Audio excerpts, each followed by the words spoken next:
Shuning uchun ayollarimiz har doim e'tiborli bo'lishi kerak. Uzr. Har bir Telefon quvurmasa-da syomka paytida. Men senga syomkadaman deb aytdim. Nimaga hadeb telefon qilaverasan? Nima qilay?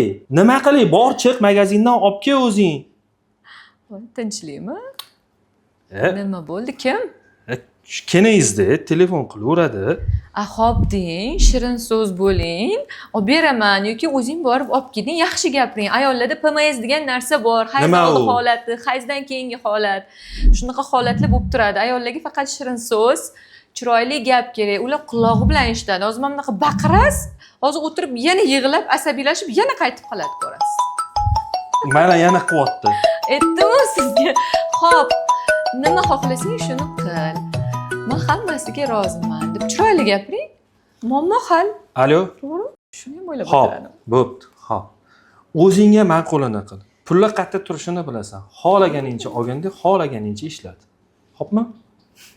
Bo'pti. Bo'lar ekan-ku.